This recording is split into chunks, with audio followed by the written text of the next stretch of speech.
Olá, sejam bem-vindos ao nosso terceiro ou quarta edição do podcast, Bruno? Terceiro, rapaz, a equipe aqui tá... Então, nosso terceiro episódio do nosso podcast do NeuroCoffee. E hoje, diferente do habitual, né? Então, normalmente a gente grava essas entrevistas após as nossas sessões clínicas. Toda sexta-feira na clínica a gente tem uma sessão de artigo e a gente entrevista quem está apresentando. E essa semana, por força das circunstâncias, todo mundo está acompanhando o impacto na sociedade dessa pandemia por coronavírus. Então, uma das consequências foi que a gente suspendeu as nossas sessões clínicas. E a gente está gravando esse podcast de hoje aqui de maneira diferente. Então, a gente convidou duas colegas que são nossas parceiras aqui na clínica, a doutora Catiene, que é psiquiatra, professora do curso de medicina da UFBA, coordenadora da residência de psiquiatria. Ainda é coordenadora, Catiene? Então, ainda é coordenadora da residência de psiquiatria daqui de Vitória da Conquista. E Rosângela, que a gente conhece como Rose. Rose, como é que você prefere? Rose.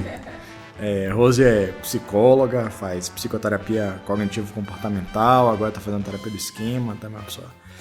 E a ideia hoje é a gente conversar, né? A gente, de certa forma, tá aqui, tem lutado por não estar podendo fazer a nossa sessão. E você vê que até na nossa sessão clínica, até no serviço de saúde já impactou, então isso impactou na vida de muitas pessoas também. Essa necessidade de reclusão, a necessidade de isolamento. Então, as consequências dessa pandemia, elas são na saúde física, elas são na saúde financeira, por que não, das empresas, e também, e talvez de maneira muito marcada, na saúde mental. As pessoas estão sofrendo psiquicamente porque estão com medo, estão sofrendo por privação do contato com os familiares, estão sofrendo pelo isolamento. Então, a conversa hoje é sobre isso. Como cuidar da saúde mental em tempos de coronavírus. Então, eu queria saber de vocês. Primeiro, é a percepção sua também, Catiene? As pessoas estão adoecendo do ponto de vista psiquiátrico por causa disso? Já tem surgido, assim, enquanto conteúdo, né? As pessoas falando mais, mesmo os indivíduos que não têm necessariamente, assim, um transtorno ansioso, mas tem falado mais sobre essa insegurança de como é que eles vão ficar, como é que vai ser. Até o medo da desassistência tem aparecido muito, sabe? Como é que nós também, enquanto profissionais, vamos conduzir as pessoas. Então, assim, já tem aparecido muito como conteúdo. Mas eu acho também que tem a ver com como as pessoas têm encarado, tem a ver com sua própria estrutura psíquica, sabe? E como a sociedade tem se comportado. Então, acho que as pessoas estão sofrendo mais, tendo mais medo, por uma coisa que a gente já conversou em outros momentos, que é a extrema ansiedade das pessoas, da população, né? Um medo, assim, um medo excessivo porque envolve o controle, porque envolve a introspecção, porque envolve o futuro. Então, acho que vai ser um momento terapêutico também, sabe? Eu fico curioso para saber, assim, quais vão ser as doenças mentais que vão surgir. Eu fico imaginando, eu pensando sobre esse podcast hoje, a pessoa que tem toque, por exemplo, o cara já tem mania de lavar a mão. O que vai acontecer com essa coisa de ter que usar álcool gel o dia inteiro? E do ponto de vista epigenético, né? O quanto que isso vai ser um fator para abrir quem já tinha uma susceptibilidade genética diante desse contexto, abrir o transtorno agora. Talvez em outro contexto isso não apareceria mais agora. Diante dessa pressão e o medo mesmo, as pessoas desenvolvendo fobias específicas de ficar em lugares com outras pessoas, né? Então, para alguns indivíduos... ficar em casa, por exemplo, deprime mais do que a possibilidade de se contaminar. Para um idoso, imagina que tem uma rotina, que gosta de estar, né, em sociedade, que gosta de sair, ele ficar dentro de casa, isso para ele é muito mais adoecedor do que ele próprio tem essa dimensão, né? Então, entender que tem uma conotação social, o indivíduo tem que pensar que ele é vulnerável, mas ele ser convencido disso é muito difícil, porque para ele isso não é um problema, entende? Só um parênteses, eu acho que a gente concorda absolutamente que são medidas necessárias, né? A gente não tem nenhuma crítica a isso, a gente sabe que é absolutamente necessário esse isolamento, a gente não discorda de jeito nenhum. Tanto é assim que nós mudamos nas nossas rotinas, mas tem consequências. Rose, você tem visto, assim, o que mudou, assim, antes de a gente entrar nas coisas específicas, o que você já percebeu, assim, não? Então, essa ansiedade já começou, né? A gente já percebe isso, há muitos pacientes já solicitando, porque sabe que é uma prática que já é legítima da psicologia, né? O atendimento online. Então, já há muitos pacientes solicitando esse atendimento online, né? Mas voltando ao que a gente, né? Que a Tiane estava falando, eu acho assim, já do ser humano, a gente já tem um medo daquilo que a gente não conhece. E a gente está vivendo um momento de absolutamente desconhecido. O que vai acontecer amanhã? Então, assim, semana passada era uma possibilidade que estava acontecendo na China, hoje já é uma possibilidade que pode estar batendo na nossa porta. O que vai acontecer amanhã? Então, isso está realmente trazendo muita ansiedade eu acho que para a população de uma maneira geral. E como a Tiane bem colocou, isso está abrindo, né, do ponto de vista do indivíduo, possibilidades que ele poderia não ter esse adoecimento se não fosse esse acontecimento. Entendi. Eu pensei da gente conversar sobre algumas coisas e eu queria começar perguntando para a Rose, assim, uma coisa que a gente fala, a Rose foi minha colega no curso de TCC, de terapia cognitivo comportamental, que eu não consegui acabar, porque eu estava no meio do doutorado, mas é uma coisa sobre as distorções cognitivas, né, Rose? Então, eu queria, de repente, a gente falar um pouquinho para as pessoas sobre o que é essa coisa da catastrofização, como que as pessoas encaram as situações, como que as pessoas ansiosas, o que é isso daí? Para quem já é ansioso, que já vê do ponto de vista de que o amanhã já não vai ser bom. Imagine diante de uma pandemia que já há essa possibilidade de um ponto de vista que é real. Olha, pode acontecer de ter um isolamento social decretado pelo governo de que vai todo mundo ficar em casa. Ele já vê isso de fato como um apocalipse. No fim do mundo ninguém vai sobreviver. Então, não vê a possibilidade, inclusive, desse momento, como a Tiane bem colocou, como um momento terapêutico, da gente reviver, repensar a nossa situação enquanto sociedade. Enquanto eu creio que muita gente não está fugindo aí da possibilidade de ficar só com ela mesma. O maior medo não é da pandemia, o maior medo é de ficar sozinho com ela mesma. Então, para quem faz a catastrofização, um dos maiores medos potencializa isso. E aí vai assim até já uma dica de manejo, né, de estresse. Evitem estar se alimentando de informações que muitas vezes, inclusive, não são... A gente vive uma outra pandemia, que é a pandemia das fake news. Então, assim, fica se alimentando de informações que já não são, você não tem certeza, e de algumas que são verdade. Mas uma coisa é você receber uma informação. Imagine, morreram mais de 400 pessoas na Itália. Você escuta isso, se te causa uma comoção. Aí você escuta isso de manhã. E ao longo do dia você escuta isso 500 vezes. O que isso vai te gerando ao longo do dia, emocionalmente falando. Quando você chega ao final do dia, você está destruído. Então, você vai te gerando cada vez mais você vai ficando cada vez mais entristecido, cada vez mais adoecido. Então, assim, existem maneiras de, sim, no meio desse caos, você se proteger. O que você recomenda? Como é que a gente faz para lidar com essa sobrecarga de notícias? Que é um fato isso daí. Né? Você tem 500 grupos de família, tem necessidade? Uma pergunta assim, tentar filtrar mesmo as informações. Você tem realmente necessidade de estar em casa? Vamos supor, para quem já está na quarentena e está em casa. Tem necessidade de estar vendo TV o dia todo? Você tem muitas coisas para poder arrumar na sua vida, na sua casa, em você. Há necessidade dessa enxurrada de informação, há necessidade de estar repassando essas informações também. Então, assim, quando é uma informação muito importante, ela vai chegar para você por alguma via. Alguém sabe que você não está tão ligado assim, vai pegar o telefone, vai ligar para você e vai te informar. Você já sabe que a OMS já deu o direcionamento de lavar as mãos, o isolamento social consciente, né? Então, você já tem essas informações básicas, então vamos procurar se nutrir. Então, assim, o que a gente fala que tem sido importante nesse momento? Procure mesmo com esse distanciamento atividades prazerosas, atividades que vão fazer você trazer relaxamento, exercitar sua fé é extremamente terapêutico. Né? Diminui o índice de estresse.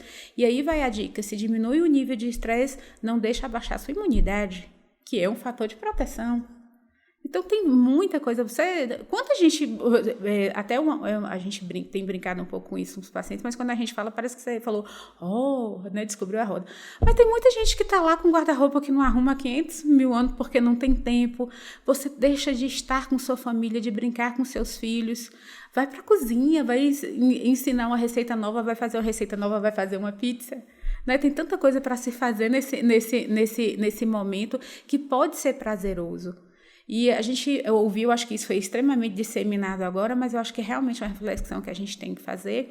Há 2 gerações atrás se pediu para que se fosse a guerra. Não estão se pedindo isso para a gente. E com todo um conforto, nós temos luz elétrica, nós temos água, nós temos alimento, uma equipe de saúde preparada para dar um suporte. Então, assim,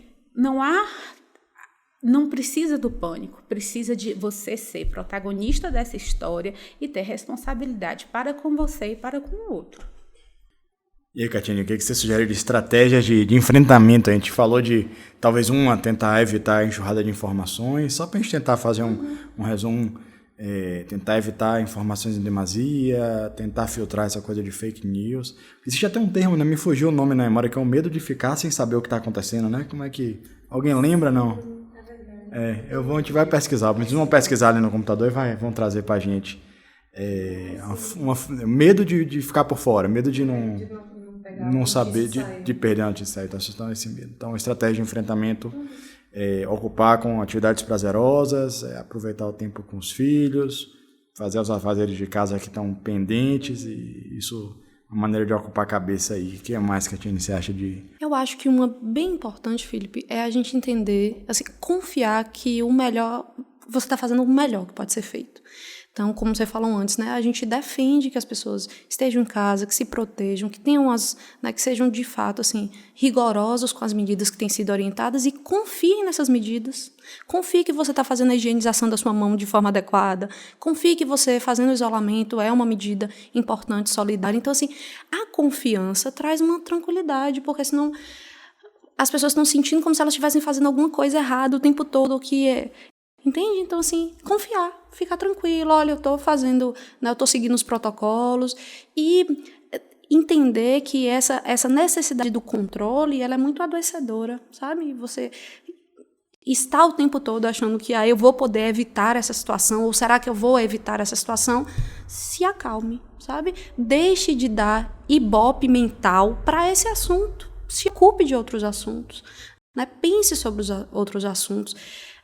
Esteja com pessoas que você gosta, então aproveite mais o tempo. Essa questão, né, como o Rose falou, organizar a casa, organiza a gente mentalmente, tem estudos sobre isso. Então, escutar músicas que você gosta, ver filmes que você gosta, evitar estar ocupando tanto a sua tela mental com esse assunto, é uma coisa também que ajuda. Uma coisa que me chamou a atenção no discurso de vocês, e eu acho que isso é verdade. A gente tem, na verdade, uma ilusão de controle, né? Eu tava hoje de manhã conversando, não me lembro com quem, que no começo do ano, né, eu comecei a estudar algumas coisas sobre investimento e lendo os comentários, vendo vídeos, as pessoas extremamente otimistas, com o cenário macroeconômico, a Bolsa batendo recorde histórico, as pessoas fazendo previsão de que a Bolsa é para 300 mil pontos no final do ano. E naquele momento era completamente inimaginável que 2 ou 3 meses depois a gente estava vivendo isso que a gente está vivendo. Aí logo em seguida teve aquele incidente que os Estados Unidos jogou um míssil no Irã e aquele medo das pessoas de que iam ter a Terceira Guerra Mundial. E aí veio essa crise de saúde, essa pandemia do coronavírus. Ao meio disso tudo veio uma crise de petróleo. E isso só faz com que a gente tem que ter humildade de achar que a gente não tem controle, né? A gente não tem controle. E aquela coisa do efeito borboleta mesmo, né? Eu acho que uma das grandes lições desse momento é perceber o quanto de fato nós somos humanidade, né?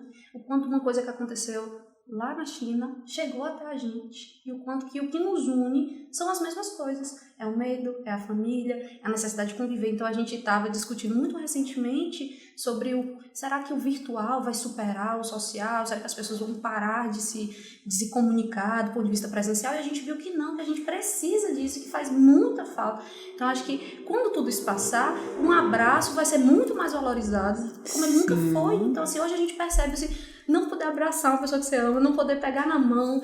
Então, perceber o quanto nós somos seres sociais e o quanto nós compartilhamos as nossas coisas. Quanto faz falta. Sair para fazer coisas simples, né? Então, a gente não pode perder isso de vista. A gente não pode deixar o medo nos matar, né? O medo nos paralisar e tornar essa coisa insuportável, porque senão a gente vai morrendo antes. A gente vai Tem um conto sufi que um colega compartilhou comigo no grupo que eu achei muito legal. Diz que Nasruddin estava voltando de Bagdá e encontrou a peste. Aí a peste falou para ele assim, o que você está indo fazer? Ela falou, não, estou indo a Bagdá matar 10 mil pessoas. E aí, quando a peste voltou, ele ficou muito chateado. Mas você me falou que ia matar 10 mil pessoas, você matou 100 mil. Ele falou, não, eu matei 10 mil. As outras morreram de medo. Então a gente está correndo esse risco de morrer de medo, de verdade. Não no sentido literal, mas assim, pessoas provavelmente podem morrer porque não tem equipamento de proteção individual, não tem máscara. Serviço de saúde não tem álcool gel. A gente corre um risco de desabastecimento de comida, as pessoas estão indo em massa para o supermercado estocar comida. Então, esse tipo de medo mata. Né? Mata às vezes mais do que a doença. Exato. E é improdutivo. E eu acho que essa coisa do controle, isso eu acho tão interessante, porque coloca a gente numa posição de humildade. Eu acho que realmente o ponto da fé para as pessoas que têm, nesse momento é muito terapêutico. Né? Confiar que as coisas têm um propósito e que acontecem por uma finalidade e para a gente aprender de alguma forma é muito bom. Quem consegue ter isso daí, eu acho que é um bom momento de exercitar. Né? Uma coisa assim, como é que você chama, Rosê? Terapia da aceitação e compromisso? Da aceitação e compromisso. Como é esse negócio aí? Uma situação como essa, você tem como, por sua própria mão, você mudar isso? Não tem. Você aceita o que está acontecendo, né? Até com o próprio medo. Né? Por que as pessoas reagem dessa maneira? Elas não acolhem o medo que elas estão sentindo. Elas só reagem ao medo que elas estão sentindo. Então, aceitar o medo que elas estão sentindo, aceitar a situação que está acontecendo. E o compromisso, qual é o compromisso que eu posso ter com isso? O compromisso que eu posso ter com isso são essas, né? Porque eu falei, o protagonismo dentro dessa situação, ter essa responsabilidade com o que pode ser feito positivamente. É isso, a aceitação e o compromisso positivamente em relação a isso. Então, assim, eu acolho o meu medo, né? Mas a partir do momento que eu acolho o meu medo e eu começo a questionar e o que eu posso fazer positivamente por isso, né? Se eu vou racionalizar isso, eu entendo que se eu for no supermercado e eu compro, como eu ouvi hoje em algumas coisas, pessoas estavam passando compras de supermercado de R$5.000, imagine, né? E o outro que tem muito menos que isso, que chega lá e não vai encontrar nada para poder comer. Então a gente tem que, uma coisa mais racional e ao mesmo de acolhimento com o que você está sentindo. É comum se ter medo, obviamente é uma situação que a gente não conhece e nunca passou, mas eu não entro em pânico. É uma outra coisa que me ocorreu também, que o pessoal na terapia cognitiva usa muito, né? Tipo assim, pensar, tá, assim, e se acontecer? Qual é o pior cenário, né? Isso serviu muito para mim, como médico. Eu, assim, confesso que eu fiquei com medo também. Logo quando começou as notícias e a gente ouviu falar de pessoas mais jovens do que o habitual morrendo. E isso mexe com a gente. A gente tá na linha de frente, né, Katia? A gente tá atendendo gente. E meu outro medo também, meu medo como gestor, assim, como dono da clínica, ter que decidir sobre trabalho em casa, afastar funcionário ou não. E aí, rapaz, eu fiquei com medo danado. Rapaz, e como infectar? Aí eu pensei, eu falei, qual é o cenário mais provável? Muito provavelmente é que, como médico, provavelmente eu vou ser infectado. Assim, as chances são que isso aconteça. Tem pouca coisa que eu posso fazer para evitar isso, faz parte do trabalho que eu escolhi para fazer. E muito provavelmente, na minha faixa etária, é muito provável que seja uma infecção leve, né? Que aconteça. E quando eu parei para pensar nisso, eu parei para pensar de tanta gente que gostaria de poder trabalhar agora e que não tem trabalho. Porque do dia para a noite a pessoa trabalhava, eu me lembrei de um caso de uma pessoa que trabalhava na porta de escola vendendo coisas e de dia para as escolas fecharam e aí o cara não tem mais de onde sustentar a família. Aí eu fiquei tão feliz, eu falei, poxa, pai, graças a Deus, eu estou na profissão que vai me permitir, talvez, claro, se eu não adoecer, não ficar de cama, mas muito provavelmente eu vou conseguir trabalhar enquanto muita gente está sem trabalho, sem ter onde trazer sustento para casa. E aí quando você ressignifica, você para de ficar só sentindo medo, fala, bicho, tá bom, e se acontecer? Aí eu acho que você consegue ter mais, né? Mais controle, mais... Você sobrevive. E isso, você tinha falado antes da coisa do propósito, né? Mesmo para aquele que não tem fé em uma divindade ou que não se declara religioso, mas busque o seu próprio propósito. Transcender essa situação é fundamental. Então aproveite, né, aquilo que o Rose falou antes. Encontre com você, encontre com aquilo que de fato é significante para você.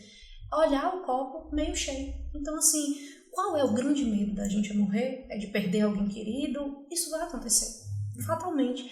O maior medo é a gente ter que enfrentar isso de uma forma abrupta, né? Urgente. Então vá se preparando, não para que necessariamente você morra, mas vá se preparando para o inesperado, né? Então vá vivendo de forma tranquila, se cuidando, estando próximo, mas assim, não se desespere, porque além de não ser efetivo, acaba que prejudica você, os outros, que você coloca o pé pelas mãos, você acaba se expondo, expõe as outras pessoas do ponto de vista social. Então procure nessa situação transcender isso que você fez, né? Ressignificar, olhar, isso é para a vida. Quem sobreviver a essa situação toda, do ponto de vista psíquico e não físico, porque né, a gente espera que nós sobrevivamos, né, enquanto humanidade, sim, aproveite essa situação para refletir sobre essa questão, né, da humanidade. Então, aquilo que você falava antes da coisa do controle, o quanto que nós partilhamos tudo isso, o quanto que nós temos que ser solidários e compreender, enquanto humanidade, o que é que isso representa para todos nós, para que a gente consiga sobreviver. Eu acho muito interessante esse ponto, que entra na coisa do propósito, né? Que é uma coisa que acho que foi Nietzsche que falava que quem tem um porquê pode aguentar muitos comos, e entra também muito na coisa da logoterapia, né? Assim, acho que todo mundo que já leu aquele livro Em Busca de Sentido, de Viktor Frankl, ficou comovido em como, em um ambiente tão catastrófico, que é um campo de concentração, é possível buscar sentido, né? Assim, ele contando que mesmo naquele ambiente subhumano, que a gente acha que não ia ter nada, tinha arte, tinha comédia, tinha companheirismo, tinha amizade. Então eu acho que é uma oportunidade, de repente, da gente também buscar sentido para coisas na nossa vida, né? Flexibilizar um pouco, né? Tem uma tirinha que eu adoro, eu uso ela com os pacientes, que é assim: um dia nós vamos morrer, mas em todos os outros nós vamos viver. Então, hoje, dessa ansiedade toda, né, de que vai acontecer amanhã e amanhã e amanhã, mas e hoje você está deixando de viver por conta do amanhã, ou você está vivendo, você está aproveitando? Então, a gente, principalmente, né, o paciente ansioso, deprimido, mas nesse período agora de pandemia, independente do isolamento ou não, o que você está fazendo? E o que vocês já tiveram algum aproveitamento positivo? Assim, o que na vida de vocês até agora já teve alguma coisa? Fala, poxa, eu achei que eu consegui fazer isso daí, eu achei que isso foi bacana. Teve alguma coisa positiva até agora? Vocês conseguiram extrair alguma coisa desse terror que a gente está vivendo, de certa forma, esse medo? Eu mesmo tenho refletido muito sobre essa questão do tempo, né? Eu já tenho algumas coisas que eu, enquanto família, a gente já faz, que assim, a gente não trabalha às quartas à tarde para estar juntos, né? Já é uma coisa que a gente faz, inclusive no início a gente foi muito criticado com coisas como, por exemplo, tão rico, hein? Não trabalha quarta de tarde, umas coisas assim. E de um tempo para cá eu estava começando a pensar em flexibilizar isso. E aí foi uma coisa que eu pensei, não vou flexibilizar isso. Foi uma coisa que a gente sempre sobreviveu em relação a isso. Inicialmente, vi meu marido ficar assim um pouco mais apavorado. Falei, calma, porque realmente na área dele é extremamente complicado, porque ele trabalha, né, com só para contextualizar, Mauro é dentista. Então, assim, a orientação, né, é que realmente pare, só se atenda emergência. Eu falei, não, calma. E aí eu falei, olha só, né, vou continuar trabalhando, eu tenho, né, como tá fazendo isso, é um privilégio. Eu falei, não há motivo para isso. As crianças eu achei que iriam ficar extremamente apavoradas, e é quando você vê de que o que você vem trabalhando ao longo mesmo, né, da sua vida enquanto família, estão super tranquilo em casa, né, entendendo que não estão de férias, que é uma questão de estarem de quarentena, porque a escola instituiu, entendendo o contexto do que está acontecendo. Então, a gente já vê, cada um tendo suas atividades, já organizaram os livros todos. Eu falei, olha, então, assim, eu acho isso um ponto positivo. O tempo com a família, um ponto extremamente positivo. Concordo. Acho que também desenvolver novas habilidades. Então, eu tenho pensado assim, vou aproveitar agora, cozinhar mais, sabe? Fazer mais coisas, talvez alguma coisa que eu sempre quis fazer e nunca dedicar à pintura. E com criança em casa, isso é ótimo. eu acho que o mais interessante é todos os dias a gente estar repensando, porque a gente não sabe como é que vai ser semana que vem. Então, as coisas estão fechando paulatinamente e talvez cada vez mais a gente vai precisando se isolar e ir desenvolvendo essa questão da solidariedade, pensar, olha, isso é bom não só para mim. Então, além dos recursos externos, a gente desenvolvendo os recursos internos de enfrentamento. Então, olhar quem está lidando com negligência é um outro espectro, porque tem um grupo, né, algumas pessoas que estão achando que é um drama, que é uma histeria coletiva, etc. Então, assim, o que isso fala sobre esse grupo de pessoas? O que o medo extremo fala sobre mim? Então, olhar a forma como eu reajo, o que está dizendo sobre mim. Então, transcender, se conhecer, aproveitar toda crise. Os próprios chineses dizem, né? Toda crise é uma oportunidade. Então, essa é uma oportunidade também da gente se conhecer melhor, de conhecer mais o outro, né? Então, como é que o outro reage? E, às vezes, pessoas que estão muito próximas da gente, na correria, às vezes a gente não acompanha a rotina dos filhos como deveria, ou do próprio cônjuge, né? Como tá rolando muita piada com isso. Então, você tá ali todo dia, de fato, convivendo, né? Com seu marido, com sua esposa, etc. Então, aproveitar esse momento para se conhecer, independente do desfecho. Porque o desfecho, a gente não tem como controlar, filho. O nosso, a gente não tem como prever o que vai acontecer com a gente, quanto médico, né? As pessoas também não tem como. Então, independente do desfecho, esteja confiante, né? E aproveite esse momento para meditar sobre quem é você. Sabe? Você acha que as pessoas acabam vivendo mais do que sobrevivendo, assim, frente à possibilidade da finitude, do caos? Acho que as pessoas acabam... Sabe que eu fiquei pensando sobre, também acho que eu tive coisas positivas nesse período. Uma das coisas é um pouco do que a gente está fazendo aqui. Eu acho que me forçou um pouco a aprender mais sobre essa coisa da tecnologia. Então, a UESB, eu também dou aula, e a UESB também fechou as atividades acadêmicas. Mas eu tinha algumas coisas que eu queria fazer com os meninos, eu não sei como vai ser o calendário de reposição. Aí eu soltei no grupo, falei, vamos fazer a nossa aula por videoconferência? Vamos fazer, a gente vai estar à tarde e tal, vou estar em casa.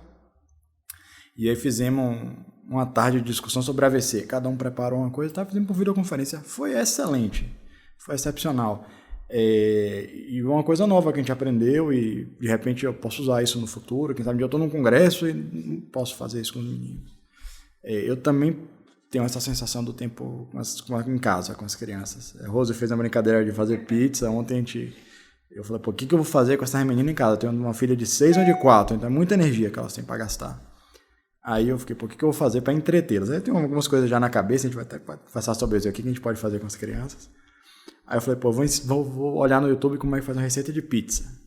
Aí fizemos uma massa de pizza, enrolamos uma sujeira danada, bagunçou a casa toda, aí fizemos pizza, cada um fez a pizza do que queria. Um queria pizza sem cebola, um queria pizza com molho de tomate, outro sem. Rapaz, foi uma farra. E ficou bonito, viu? Eu quase pedi um delivery. Ficou. Inclusive, uma oportunidade, uma estratégia de negócio aí, se a clínica fechar. O delivery tá garantido. Então eu achei que isso foi bacana pra mim também. O que vocês recomendam, assim? Vocês já pensaram nisso daí? Assim, o que a gente pode recomendar para as famílias que estão em casa, que têm filho, e para poder desligar da televisão, desligar das notícias, atividades? Vocês pensaram que vocês estão fazendo alguma coisa na casa de vocês? Eu já pensei, porque assim, eu tenho uma de 15 e tenho um de 10, né? Então, assim, eu acho que é uma coisa muito bacana, inclusive para o nosso próprio resgate, né? Brincadeiras antigas, né? Muito, muito legal. Isso independe de se você... Amarelinha, jogo da avó, né? Você lembra? Rapaz, esse na minha época não, eu acho. Ah, tá, sim. Ok. Desculpa aí, Adão era criança, mas não é do tempo dele. Amarelinha, jogo da avó, jogo da velha, aquele com as pedras. Sim. Ah, tá vendo como agora ele já sabe? É que tem de região para região, muda o nome, né? Jogo... Aqueles jogos ai, gente, fugiu o nome aqui agora. É a idade, tá vendo? Jogo da velha. Exato. Cartas, né? Cartas. Lá em casa, a gente já pegou dominó, né? E toda atividade que você lembrar e que você de esconde. Lá em casa, anteontem, tava uma gritaria, um negócio. Eu falei, gente, o que foi isso? Que eu saí, tava... Mauro e os meninos brincando de esconde-esconde. né? E olha que a gente mora em apartamento, mas eu tenho o privilégio de morar num apartamento que tem quintal. Então estavam brincando. E isso, tentar resgatar cada dia uma coisa, também escutar as crianças, que brincadeira eles têm, que a gente pode aprender com eles, que são da era deles agora. E atividade física, uma coisa importante, assim, ter esse cuidado de não ficar em casa por conta até da ansiedade, se entupindo de comida. Isso. Né? Porque a ansiedade já traz essa questão, né, que pode trazer. Então, assim, põe uma videoaula de dança, porque libera muita endorfina. Então, sugestões até agora: cozinhar, aula de dança, jogos antigos. E aí vamos fazer uma lista aí. Daqui a pouco, se alguém tiver alguma ideia, quiser escrever embaixo depois e tal, fazer para nossa lista. Dançar é muito legal. Então vai dançar com essa turminha e já eleva, e já é uma atividade física que pode fazer. Tem um contato também com as produções artísticas, então escolha, por exemplo, uma série de filmes ou um diretor que eu não vi os filmes e queria ver, ou um livro que você queira, e o livro pode ser partilhado com a criança, então você pode escolher um livro que você possa ler com as crianças. Hoje a gente vai ler tantas páginas, isso é legal, né? A produção de arte com as crianças. Vamos fazer um filme. Então vamos criar um roteiro, vamos filmar uma coisa aqui de audiovisual, fantasia as crianças, isso é uma coisa muito legal. Para eles é muito legal. E pra gente também é massa, porque você cria um roteiro, todo mundo tem uma câmera em casa, né, no celular. Você sabe que uma das lembranças mais, assim, ternas que eu tenho na infância era... Eu morava aqui nessa casa, e morei um tempo aqui nessa casa, a casa dos meus avós. E aí, volta e meia, energia ia embora, né? E aí era a hora que meu avô sempre fazia, a gente sempre brincava, ou pegava e brincava de fazer sombra na parede. E eu lembro que ele fazia muito brincar de fazer mágica. Então me marcou muito, até que é um hobby que eu gosto até hoje, assim. Quando eu ficava na Inglaterra, eu fazia aula de mágica, eu gostava pra caramba, então... Fotografia. Várias. Então, a produção e a arte tem esse lugar organizador, né? Do ponto de vista psíquico. Sim. Quando você produz arte, você consegue se organizar psiquicamente. Então, pintura, ou vai tocar, ou escute um disco. Então, esse contato. E trazer a criança para perto. Não subestimar a capacidade da criança, né? Então, traga ele para junto, vamos produzir alguma coisa, ouvir da criança, e às vezes você, não, isso que ela está sugerindo é mirabolante, adapte, faça piqueniques, mesmo que seja dentro de casa, um acampamento. Se você mora em apartamento, dá para fazer um acampamento, dá para fazer um piquenique, muda o cômodo, para a criança a novidade. O mais importante é a disponibilidade afetiva, né? Você se mostrar acessível para a ideia e aproveitar esse momento. Porque para a gente também é muito difícil sair da rotina. Né? Se a gente tem a rotina muito externa, né, de sair de manhã para trabalhar, então a gente também vai precisar se organizar. Acho que é legal, acorda de manhã, toma um banho, começa o dia, né, toma seu café, organiza o dia. Manter uma certa rotina com propostas. Então hoje eu vou fazer tal coisa. Né? Cria talvez um roteiro da semana. Porque também a noção do tédio, a noção da improdutividade piora sintomas depressivos, ou pode gerar sintomas depressivos, né? Vai gerando uma apatia, essa falta de propósito. Não se organiza, vamos montar aqui um cronograma da semana e bota as pessoas participarem. Lembrando que assim, que a escola não está tendo aula, mas tem coisa para estudar, tem tarefa para fazer. A vida continua, né? Para quem é profissional liberal, se manter atualizado. Tem um horário de dormir e um horário de acordar. É bem importante, né? Para não gerar problemas do sono, porque quando você tiver que voltar a trabalhar, você vai ter que manter essa coisa da alimentação. Então, tentar manter uma rotina, mesmo você estando em casa. E assim, até porque essas recomendações elas são dinâmicas, a cada dia mudam, mas até agora, por exemplo, não está proibido ar livre. Exato. É possível fazer uma caminhada, é possível ir na rua, não precisa ficar trancafiado também sem ver a luz do sol.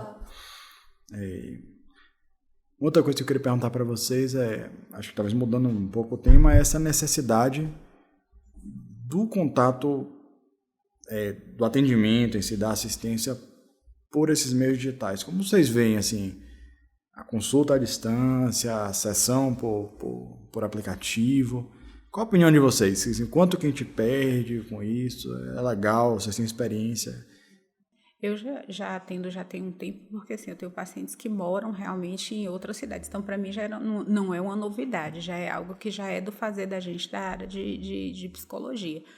E para o paciente que já é seu paciente que presencialmente você passa a atendê-lo virtualmente, eu acho que por você já ter esse contato, inclusive, então assim, não há grandes percas por conta disso, porque você já tem esse contato, você já tem um vínculo com esse paciente, então não acho que tenha grandes, vai depender muito do manejo do profissional também, e quanto o paciente vai estar aberto para isso. E eu acho que nesse momento a tecnologia está para a gente aí muito contando a nosso favor e não contra, né? Acho que tem uma grande possibilidade aí de realmente dar certo. E não vê como um distanciamento, é uma aproximação, né? Eu não tenho experiência, acho que nós, enquanto médicos, temos pouca experiência, né?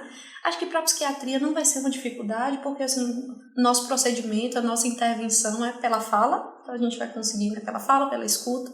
Acho que não tem, para quem depende mais, por exemplo, do exame físico, talvez isso dificulte um pouco mais, mas tem estratégia. Então, assim, eu estou super aberta, já estou, né, me organizando para oferecer isso para o paciente que se sinta mais confortável, porque a gente tem que pensar nessa hora no conforto do paciente, né? No nosso também, na nossa segurança como profissional, mas você se sente mais confortável de ser atendido na sua casa, menos exposto. Hoje, por exemplo, uma colega, vou contar o depoimento dela num grupo da gente, ela dizendo que fez uma consulta de psiquiatria com uma pessoa em casa e que a pessoa mostrou o pé de carambola que tinha no quintal, ela conseguiu conversar com o sobrinho, então foi uma experiência legal. Então eu acho que essa coisa de fazer sob medida, olhar para quem se aplica, para quem não se aplica, e assim, vai chover agora, né, produção de tecnologia nesse sentido, vai aparecer muitas coisas interessantes que vão facilitar, porque é um outro saber, né, e a gente tem que ser muito grato por esse saber dos outros, que vai nos ajudar enquanto médico. E até porque vai ter gente que mesmo que queira não vai poder vir, né? Tem cidades que já não tem transporte de ônibus, tem locais que a gente atende muitas pessoas da região, então é uma coisa que há um pouco tempo atrás estava uma super discussão sobre se é regulamentar ou não a telemedicina, e você vê o que é a coisa do controle que a gente vinha falando. De uma hora para outra, bicho, acabou a discussão, não tem jeito. Eu confesso que eu sou um dos que vê com alguma dificuldade, falo, meu Deus, como é que não vou examinar, não vou ver reflexo, a neurologia tem muito do exame neurológico, mas frente a isso daí também já incorporei na minha vida. Então, os pacientes atuais que já estou pedindo para não vir na revisão, por exemplo, o cara veio na consulta, eu examinei, o cara vai voltar só para me mostrar um exame de laboratório. Essa pessoa estou pedindo para não vir, mostrar isso por telefone ou pedir alguém para deixar aqui para evitar essa exposição. E a minha ideia é já fazer algumas consultas nessas próximas semanas à distância, daqueles que já são meus pacientes também. Eu acho que a primeira consulta talvez seja mais delicada. E a gente vai se reinventar, né? Enquanto pessoas, enquanto profissionais. Eu acho que enquanto sociedade, na verdade, porque a gente tem visto de um modo isso da tecnologia tão amplo que as missas online, os cultos online, as meditações online, atividade física. Então, assim, eu acho que vai ser realmente uma questão mesmo da sociedade como um todo. E acho que precisava de uma crise, assim, né, para isso acontecer. Acho que de forma paulatina não ia. Então, assim, foi preciso esse caos, né, ele se instalando. Então, se a gente consegue perceber que, do ponto de vista histórico, não é o que a gente está vivendo, do ponto de vista enquanto sociedade, o que a gente está. Como é que a gente vai deixar essa história também, né? Como é que a gente vai lembrar da gente nessa época? Nesse período, e como esse retorno, como o Felipe falou logo no início, o que vai gerar depois, o que a gente vai encontrar, porque assim, como houve pós-guerra, pós-tudo, porque é um cenário de guerra, na verdade, né? Os traumas que houveram pós-guerra vai haver, a gente tem que estar preparado para acolher também isso tudo que vai vir depois, mas eu acho que muito disso, né? O valor que as pessoas vão dar a um atendimento presencial, a um abraço, a um acolhimento pós isso tudo, eu acho que tem tudo, nós todos, enquanto sociedade, enquanto pessoas, o valor que a gente vai dar às coisas a partir disso. E nós, enquanto profissionais de saúde, cuidarmos da nossa cabeça. Se manter, assim, tranquilo, porque, como o Felipe falou, né, a gente está na frente, a gente está, né, então Uma das coisas que eu estava vendo, não lembro de onde foi, acho que é um livro de gerenciamento do estresse, que um dos princípios, isso, é um livro de gerenciamento do estresse da Dale Carnegie, que um dos princípios do gerenciamento do estresse que ele fala é coopere com o inevitável. Né? Não tem jeito. Né? A crise está aí. Cabe a gente tentar ressignificar, tentar ver o lado positivo. É interessante que essa nossa conversa aqui, assim, não é nada científico, não teve nenhum artigo, é o nosso sentimento sobre isso, a nossa percepção. Talvez seja até o senso comum. Talvez seja uma coisa que todo mundo... Mas é uma coisa que a gente não está ouvindo, né? Assim, de tudo que a gente ouve em rede social, no WhatsApp, é só catástrofe. Ou a espera daquilo, sabe? Como se tivesse um prazer meio também da coisa ficar ruim, sabe? Que quanto pior, melhor, sabe? Vamos se acalmar, vamos compartilhar também coisas positivas, não só os novos casos confirmados. Então, vamos também se proteger do ponto de vista psíquico, porque não tem psique que resista. E existem, assim, iniciativas positivas que surgiram dessa crise. Eu, pelo menos, vi algumas coisas, vi grupos de voluntariado, pessoas que estão se voluntariando para, por exemplo, fazer atendimento psicológico gratuito às pessoas por via digital, grupos de empresários que estão juntando para comprar ventiladores, grupos de médicos que estão também se voluntariando para fazer atendimentos, pessoas que estão se disponibilizando para fazer compra para o seu vizinho que é idoso. Então, existem essas coisas também que a gente pode divulgar, né? É claro que, assim, a gente não quer minimizar, né, Rose? A gente estava falando aqui que é muito provável que os próximos meses vão ser muito difíceis, né? Assim, essa perspectiva de empresas fecharem, pessoas sem ter fonte de renda, possibilidades de abastecimento, todas essas coisas existem, estão batendo na nossa porta, mas eu acho que o ponto é que o que a gente pode fazer, né? O que a gente pode fazer de melhor, como a gente pode... O que você pode cuidar eu estava ontem conversando com uma amiga que mora na Espanha e o cuidado e me fez muito alertar para isso. Alguns setores vão continuar funcionando, né? Porque as pessoas precisam se alimentar, enfim, alguns setores vão ficar. Então, assim, o cuidado que a gente vai ter que ter nesse momento de que vai ficar uma grande rede funcionando, mas vai ficar um pequeno funcionando. Para quem eu vou pedir? Né? Vamos dar a prioridade para aquele que é pequeno. E rever nossa forma de consumir. Eu acho que é um momento super importante. Assim, a gente vai precisar consumir mais o básico. Então, aproveite já para fazer uma horta, para consumir na feira livre, né? Porque é um lugar mais protegido. Deixar tanto, às vezes, aquilo que é supérfluo do supermercado e priorizar o mantimento essencial que você pode comprar na sua rua, na padaria, na mercearia da sua rua.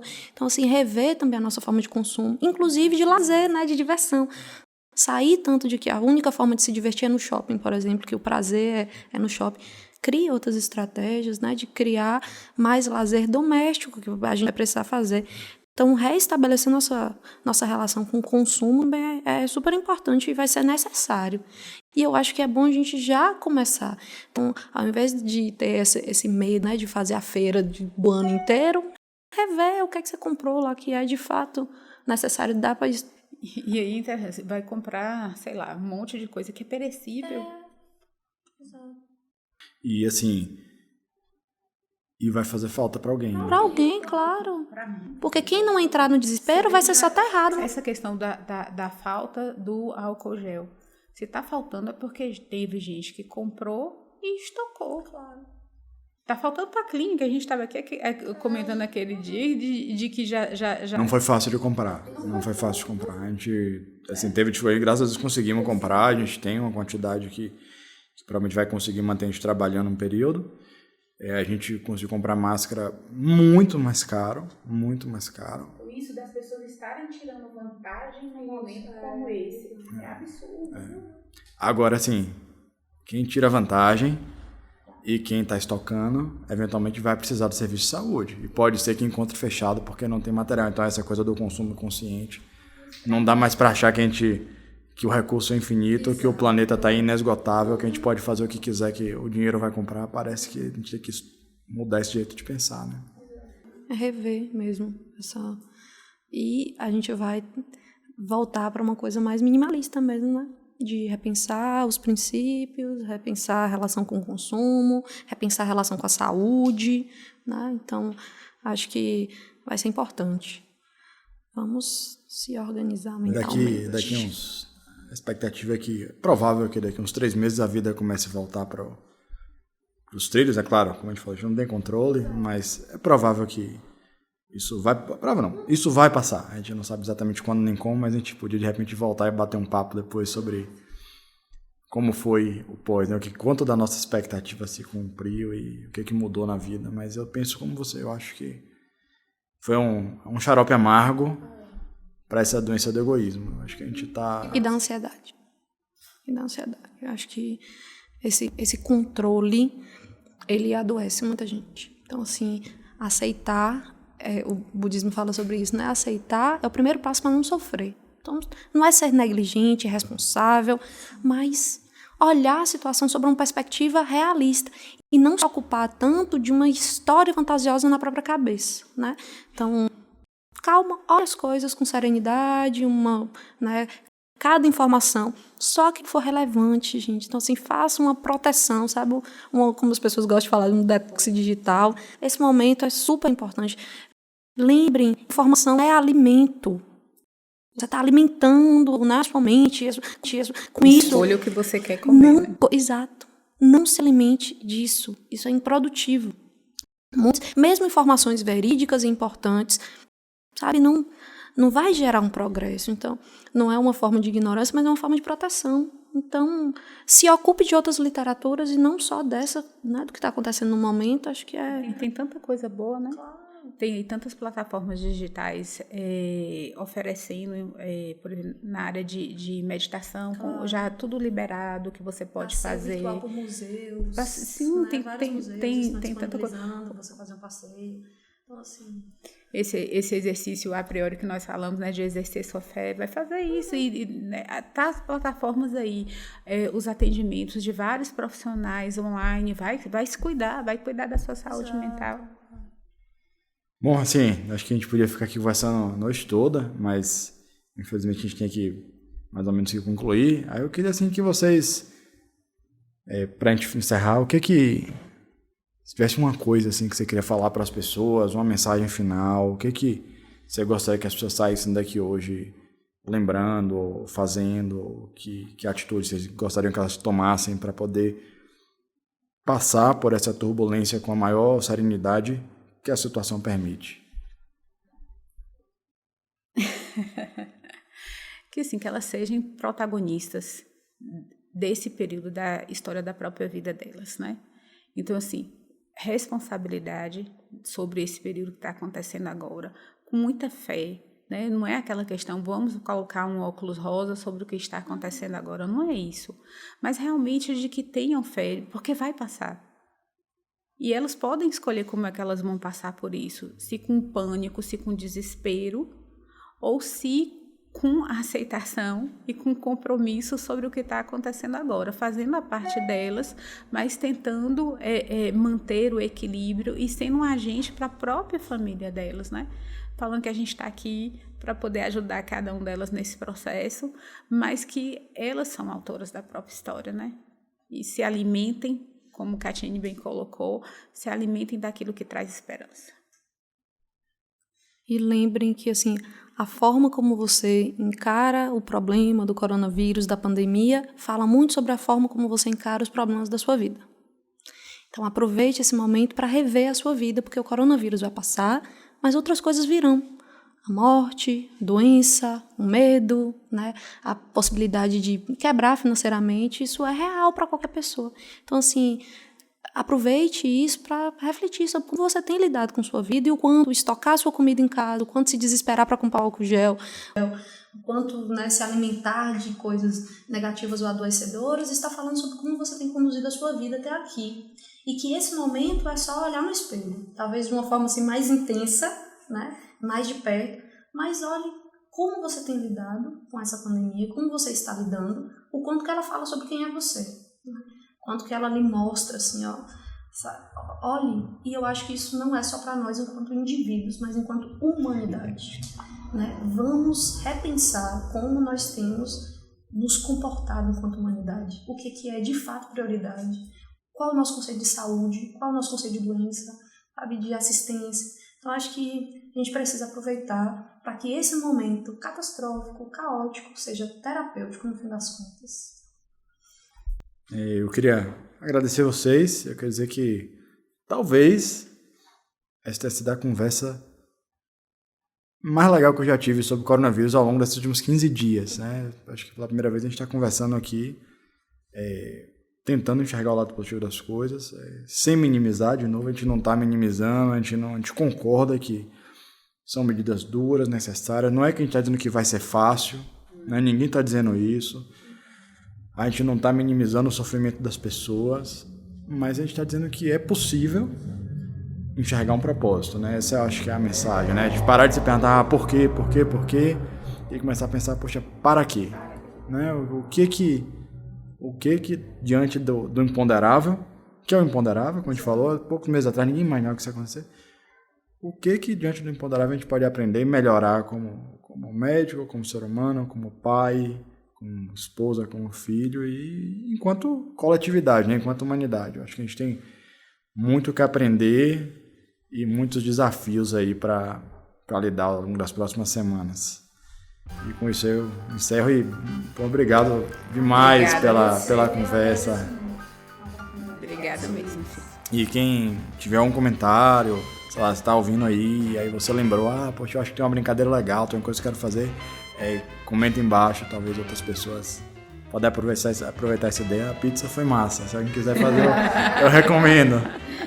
Muito bom. Eu acho que a gente pode colocar também, quem for lembrando, alguma plataforma que sabe de atividade física, de meditação, de alguma coisa que está aí para poder as outras pessoas irem fazer. Valeu. Bruno, obrigadão. Valeu, os meninos.